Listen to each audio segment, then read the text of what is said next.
Good morning and welcome back to Morning Ray. I'm your host Lan. It is our Ask Lan advice column. I truly have not done one of these in far too long. Normally I like to do them every 5 episodes on the 5th ep, but it's been a lot longer than that. So we are well overdue for an Ask Lan advice column. If you're new here, if you're a new listener to the pod, if you joined after previous Ask Lan episodes, which happen to be some of my favorite episodes, then I would love to introduce to you how you can submit questions. I will always have the most recent Ask Lan Google form link in the show notes.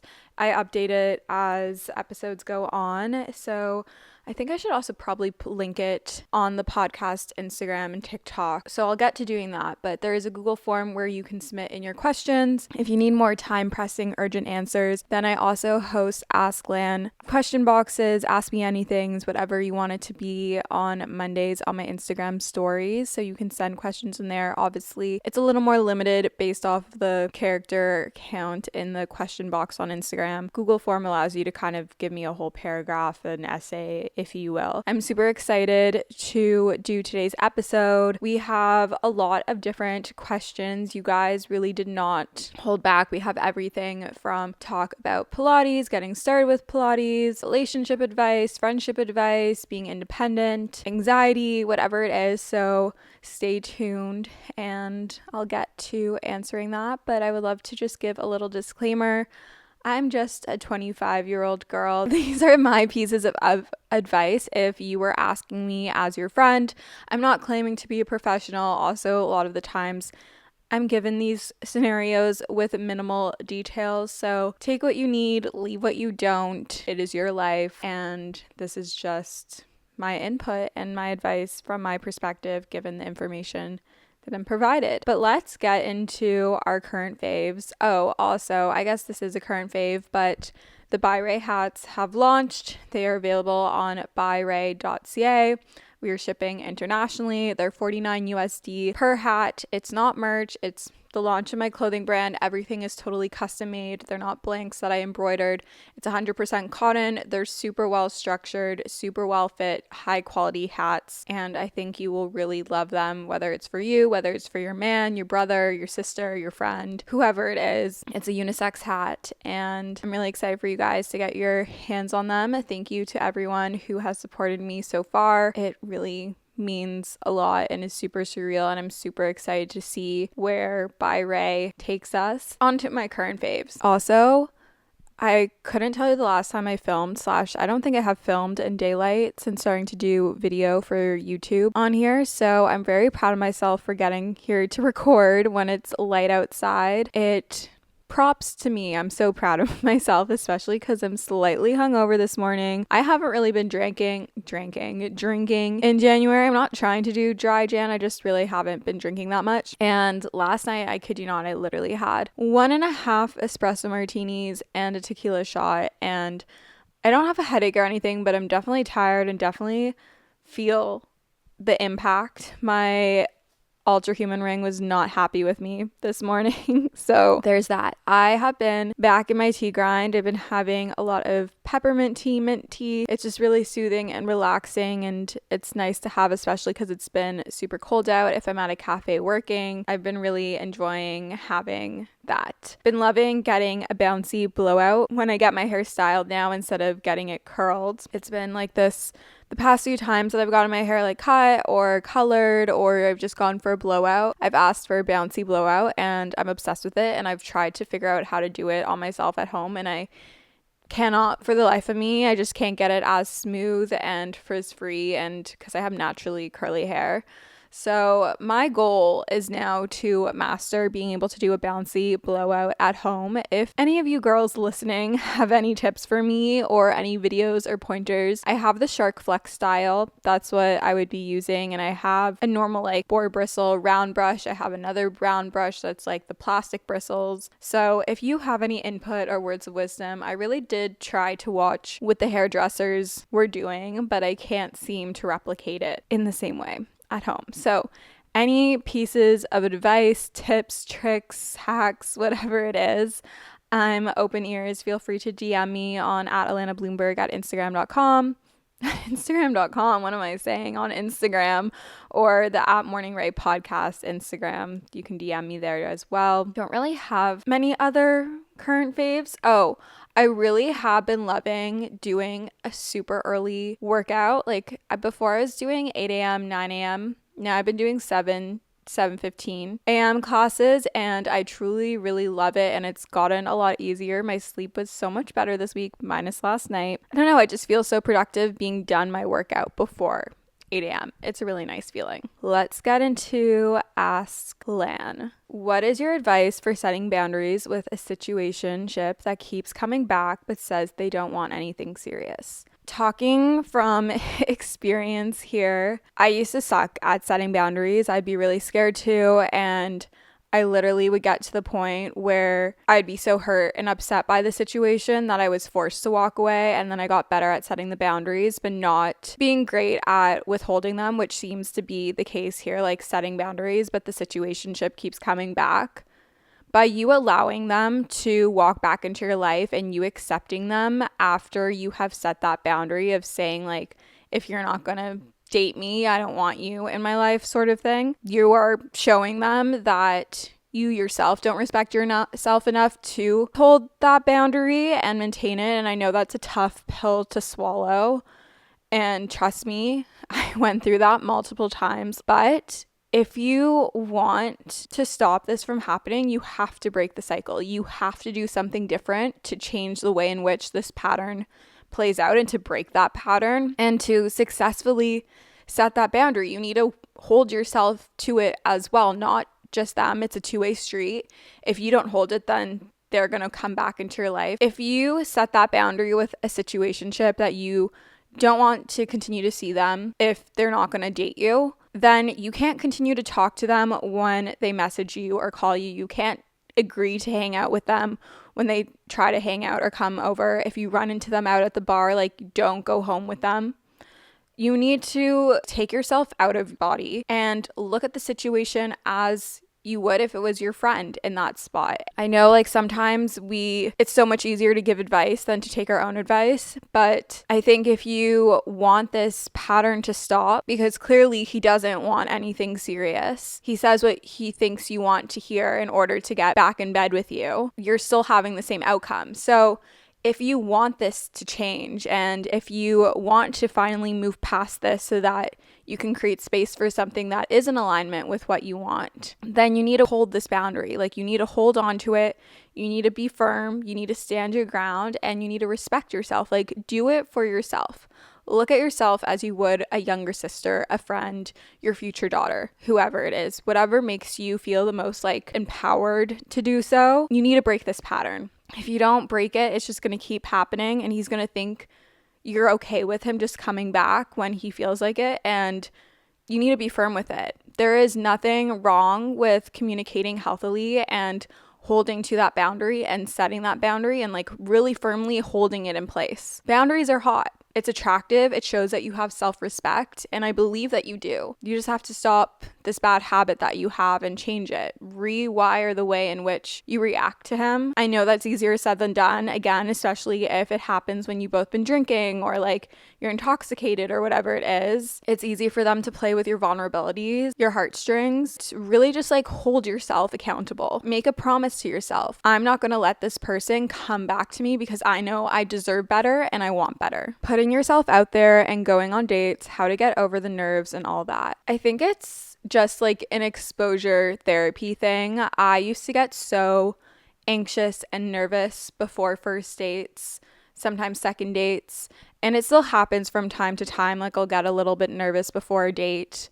Not that I've really been on any first dates lately or in a while. I really do think the more you do it, the more confident you feel going into it, and the less intimidating and scary it is for you. Because a lot of the times dating and first dates is a new thing for many people, and it is uncomfortable and it is scary and it's vulnerable. You're meeting someone new. You're having conversations with them. You're trying them on for size, like getting to know each other and asking each other questions. Sometimes first dates can really suck, but they can also be a lot of fun if you hit it off. And I think the biggest pieces of advice that I have for getting over your nerves and gaining confidence and being in a better headspace walking into that first date is, one, I love to play really good, feel good, empowering music when I'm getting ready, whether it's Miley Cyrus, whether it's Tate McRae, whatever music really puts you in a good headspace and makes you feel really hot and cool and sexy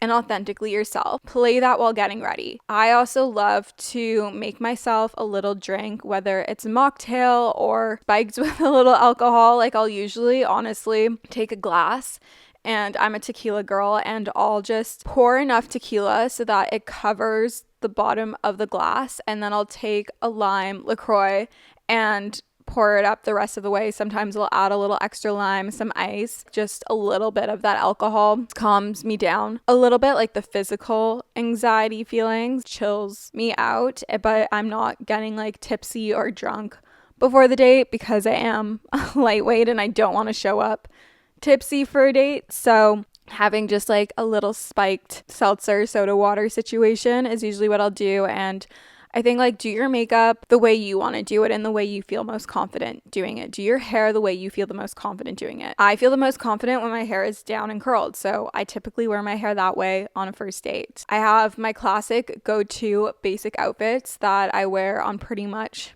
every first date. Pretty much just like jeans that I feel really comfortable and confident in, and a boat neck tank top. And then if it's winter, I throw on my leather jacket. Sneakers are usually what I wear. When you think about getting ready for the date, don't think about how they're going to perceive you. Like, truly wear and dress the way that you feel the most confident, comfortable, and sexy for you. And even if that means wearing something baggy or something more modest, like, that is okay. You don't have to dress for the male gaze or for whoever you were going out with. Like, dress for yourself, because if you feel confident and comfortable, then you are going to show the best version of you and feel like your most authentic self on this date, or at least like the chances of that are higher. Wear what you feel comfortable and confident in. I will never forget my friend Kenzie, when I started to go on a lot of dates, she's always like, just wear what you feel comfy in. It doesn't have to be the super like seductive outfit or what you think that you should be wearing for them. Like, wear what feels good for you. And then, like, when it comes to the actual date, I used to be like, what the hell are we going to talk about? I would get so nervous about talking to guys, especially like in high school and early university, is like, what the hell are we going to talk about? I don't know what we're going to talk about. And like, spiral in my head, like anxious, intrusive, hot thoughts of how am I going to entertain this person? And, you know, like, through going on dates and growing up and gaining a better sense of self and having more self-confidence, being able to hold myself better and kind of becoming like this more outgoing person and growing into myself, because I was very shy and introverted growing up. There's always going to be something to talk about. A lot of the times the guy is going to lead the conversation anyways. You're human. You know how to have a conversation with a person. You know how to talk and hold a conversation. A date is merely just a conversation between two people getting to meet and interact. It doesn't mean you have to marry this person. It doesn't mean you have to kiss this person, sleep with them, go home with them, whatever it is. You're merely enjoying, hopefully, each other's company in a fun, vibey setting, whether you're doing an activity, going for a drink, a meal, a walk, whatever it is. Like, it's not that deep, and you don't have to overthink it that much. I feel like my current version of myself isn't serving me anymore. How do I reinvent myself? I feel like I've been through this so many times myself, and I don't think I've ever actually really spoken about it so explicitly on the podcast, or like so like straight up on the podcast, or in general on any of my platforms. And it's kind of like this uncomfortable place to be in, if I'm being honest, because you're kind of mourning your old self, but you don't really know what your new self is yet, and you're kind of in this in between, right? And I actually recently saw this podcast clip of Charli D'Amelio, and she was feeling super depressed and like unsure of herself, and finding herself answering I don't know to every single question that was asked about herself.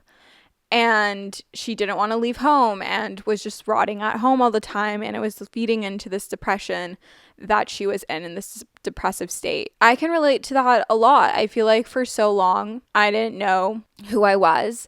I wasn't confident in knowing who I was. I feel like when you're changing you're changing and evolving as a person, you kind of start to ask these questions and not really know the answers. I think the only way to figure out who this new version of you is, or what this version of you is through experiencing different things, putting yourself out there, trying new things, and seeing what you like and don't like without letting outside noise in.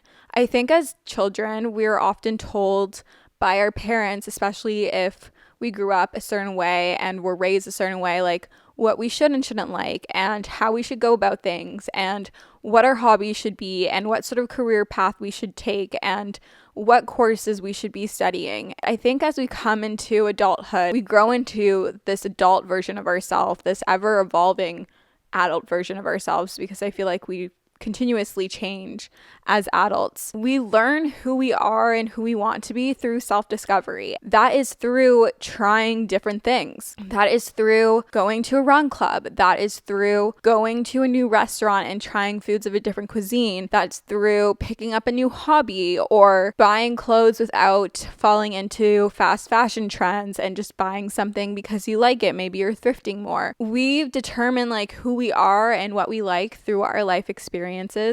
So in this circumstance, I encourage you to try things that always sparked curiosity, but you never ended up trying out of fear of judgment or fear of failure. And I encourage you to form your own opinions of the things that you like and don't like without the outside noise. Determine within yourself, do I like this? Without having to consult someone else. Gain confidence in knowing the answer to the questions you're being asked and the questions you're asking yourself, your ability to make decisions independently. I think within doing that, you will find who this new version of you is, and you will be a lot more satisfied with who that version is, and you'll feel a lot more confident. Your self-esteem will be that much higher. I think you will really grow and learn to love who this person is that you are becoming, as opposed to feeling lost, stuck, or unsure. How do I deal with the fact that my ex left me for this girl he had been secretly texting while we were together?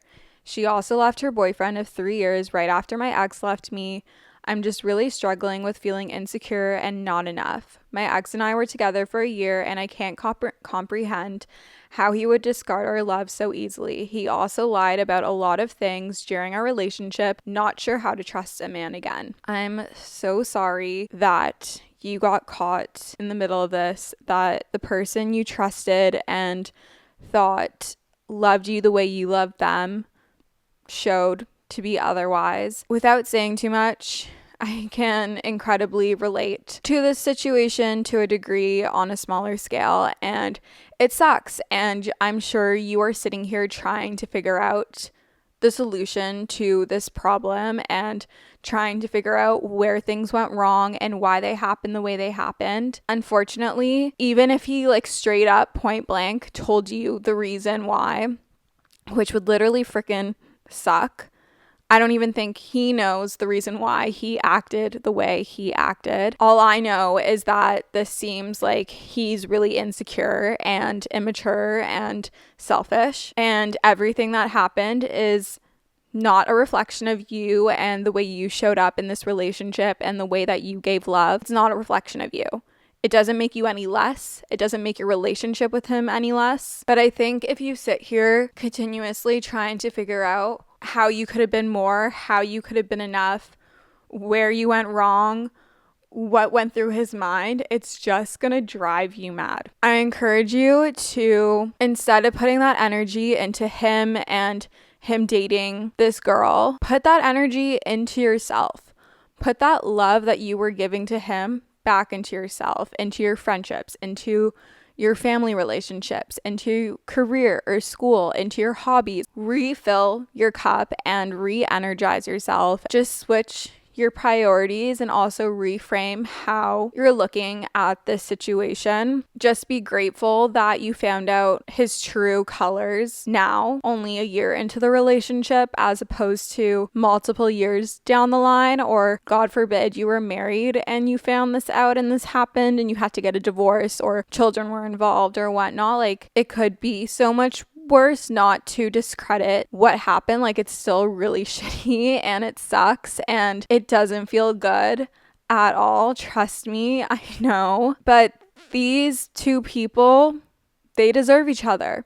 They both were in relationships and emotionally cheating on their partners, left those partners without second thoughts that they could be together, dismissing any potential damage that they could cause. You are better for being out of this, and you may not see it now, but everything happens for a reason and happens as it should and when it should. I want you to open up your journal, write 2 lists. I think I've said this before, but you're going to write a list about everything you dislike about him, your relationship with him, how this happened, everything, because it's so easy, like, despite this being the way it ended, to romanticize him and the relationship, to just put him on a pedestal. We need to take him off that fucking pedestal because he does not deserve to be there at all. So write that list, and then you are going to write a second list. This list is going to be everything you want and deserve and desire in a partner, in a relationship, how you want it to look, how you want it to feel, how you want it to sound, what physical character traits you want, what emotional, everything. What dreams and aspirations do you have? And when you find yourself putting him on a pedestal, highlighting only the good parts of this relationship, I want you to pull this journal out and reread this and remind yourself and humble yourself, pull him off that fucking pedestal, make him the peasant that he is, and just remind yourself and gain your power back and gain your control back, because you have every power within you to move forward, to rebuild, to refine yourself, to get excited. I know it's really hard to be able to let someone in again and to trust someone again, but there is someone out there worth trusting, who is worthy of your trust, who is worthy of your love, because they're going to reciprocate that right back to you. I'm personally someone who would way rather know now, as someone who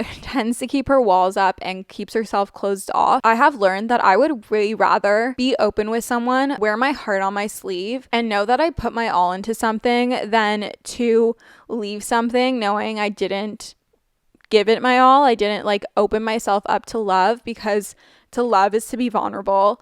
And in order to experience great things in life, we need to take risks. The greater the risk, the greater reward. That's just the way it is. Even though it will take time and space, a place to recover and to heal, work on yourself, focus that energy inwards. Don't just veto men because one guy, even if this has happened before, or guys have been shitty in the past, don't project what someone else did to you onto someone who has not shown you a reason to believe that you can't trust them. Again, I'm so sorry that this happened. It is such a shit feeling. I know it all too well. Just know that if this gives you any comfort, you're not alone in this. I'm sure you and I are not the only ones who have unfortunately experienced a shitty situation like this one, but you and I will get through this together. You will be perfectly strong, capable, have every ounce of ability to trust again and be open and vulnerable and love and receive love and give love and all of that again. And it will all heal within time. My coffee is definitely hitting today. My heart is racing. How do you deal with making yourself a priority when you have a lot of outside responsibilities? I work a 24/7 job and it's very intense sometimes, and I feel like I can never get away from my major responsibilities and take care of myself without feeling guilty. 24/7 job, that sounds insane. I'm curious to know what you do for a living, but I think you need to let go of this guilt, because if you don't take even 5 minutes, if 5 minutes is all you got to take care of yourself, or even if it's like you're habit stacking, like listening to a self-improvement podcast with whatever task you have at work, or maybe you're like walking on a walking pad while answering emails or something, you won't be able to show up for your job if you're not taking care of yourself. You won't be able to perform as the best version of you in this role if you are not filling up your own cup first. I'm sure you can find 5 minutes, 10 minutes, 30 minutes at some point in your day, even if it's like a 10-minute period here, a 10-minute period there. Maybe I'm ignorant for saying that, but I'm sure there's time you spend scrolling or doing something that you could replace with time to give into like a self-care practice, whether it's meal prepping meals or getting to bed a little bit earlier or taking time to shower or wash your hair or do your skincare or stretch a little bit or do a 10-minute workout or do a 10-minute walk or like get some fresh air. There's little things. It doesn't have to mean spending 2 hours in the gym every single day. It doesn't have to look like that. But I'm sure there's time you could carve out somewhere where even if it's being stacked with a work activity or work responsibility, it can just provide you that little ounce of like self-care that you need, and it can really have this larger impact. So I would be honest and real with yourself. Look at your schedule and try to see where is there time that you're maybe wasting scrolling on TikTok, sitting on a couch or something, or is there a way that you could better use your time, maybe taking public transit instead of driving so that you could read a book, maybe parking a little bit farther away from the office so that you can walk a little bit and get more steps. There's always little things that you can do that end up having bigger results and impacts over time because of the compounding effect. The more consistent you are with it, the more it will benefit you. So I think I would start there, and also stop feeling guilty. You deserve and are allowed to want to take time and care for yourself. Hey Lan, what are your thoughts on dating older men? We all know women mature quicker than men, so I naturally find myself gravitating towards men that are 10 years older than me. I go back and forth on this all the time because sometimes I feel like I'm at a point, I'm 25, so 10 years older is 35. And I'm like, if these men are still single, I want to say like majority of them have something wrong with them as to why they're single. Maybe report back. I'll report back in like a couple of years if I still think that. I don't know. I go back and forth. I don't think, yes, women mature faster than men. I wouldn't say it's a blanket statement that older means they're more mature. In fact, I've been with a lot of guys, well, not a lot, but I've been with guys who are younger than me, whether I went on a date with them or hooked up with them or I was just talking to them. And sometimes I do find men who are younger than me to be more mature in certain ways. Obviously, like some parts, older men are just more mature due to life experience and exposure. But I think whatever works for you works. And I don't think there should be any place of judgment. Like I know people who are in their 30s and are married or dating people in their 50s and they're in a happy, healthy relationship and that works for them. I've gone out with guys who are 10 years older than me, 8 years older than me, 7 years older than me, around there, and sometimes I vibe with them, sometimes I don't. So I really think it's whatever you think works best for you, and if that's something you are more attracted to and you find you get a lot more on with guys who are around 10 years older than you, then go for it and own it. And you don't have to explain yourself to anyone as long as you are feeling happy, confident, and safe in this relationship, in these interactions, then that's all that matters. Age is just a number, especially once you get into your mid-20s and older. Like I really don't think it matters as much because we're all adults. As long as it's like consensual and things are good, we're all adults. Okay, we're gonna do 2 more questions. I'm going to kind of combine these 2 questions. So the first one is, how many days a week do you do Pilates? Have you found you've been consuming less calories while focusing on Pilates as your main form of movement? And then the second one is, do you do any weightlifting at all, or do you primarily do Pilates? Also, any advice for someone trying to lean out? Love you lots.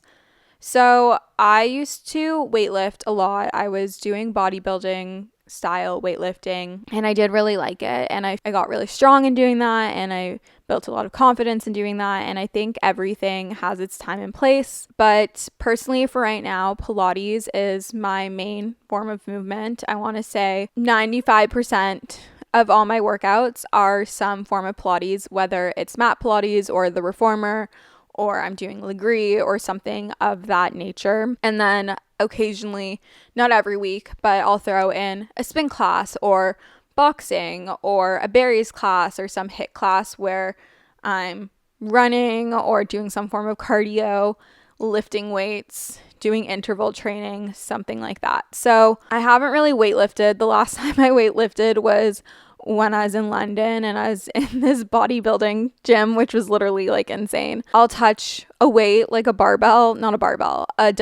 every now and again in like a berries class kind of setting, or like the odd workout where if I go with my friend Lauren to the gym lift, but not really. I wouldn't say I'm really weightlifting at all. I would say if you are trying to lean out, less is more. Don't overwork yourself, overtraining, getting hyperfixated on what you're eating. Too much of anything isn't good. And I personally found with my body, when I put too much stress and pressure on what I was doing in the gym and how I was eating, my body reacted negatively to that and held on to so much stress. And I think like relationship, this is going to sound like so stupid. And like obviously at the end of the day, it is calories in versus calories out. Like you want to be burning more than you're consuming, sort of thing. I'm not a dietitian. I'm not a professional in that sense. So speak to your doctor. But this is just advice as a 25-year-old girl who has been able to successfully lean out without intentionally trying to. I naturally shifted to doing Pilates more and running occasionally and doing the occasional HIIT or boxing class every now and again. And my body liked that a lot more. And in turn, from doing lower intensity, lower impact workouts, I find I don't get this like insane rush of hunger that I used to have when I was lifting all the time. So I am consuming less, but I'm also burning less in my workouts. Really, less is more. Finding moderation and balance in your life, figuring out what works for you and what you can be the most consistent with. And I would say also walking. Walking is a huge thing. Water is a huge thing. Sleep, recovery, rest is just as important as all the physical activity, as what you're eating. Trying to make more home-cooked meals, focusing on whole foods, prioritizing protein. Really just figure out what works for you. Every body is different. Everybody is different. But I would not go down the rabbit hole of trying to be super regimented or following a diet plan or anything like that. It has never done me any good. And I don't think it's done a lot of people good. So that's my input on that. I think that's going to be the last question that I answer for today's episode. I hope that you enjoyed the episode. If you did, I would love if you could leave a review on Apple Podcasts or on Spotify. You can leave comments. I love seeing what you guys have to say. I love seeing you guys also tag that you're listening to the pod on Instagram and TikTok. So continue to do that. I love reposting it and engaging with you guys and getting to chat with you guys. If you ever have any questions, my DMs are always open. As a reminder, By Ray hats are available, so definitely go check that out. If you sign up for emails, you'll get a 10% off code. I love you guys so much, and we'll chat soon. Bye, guys.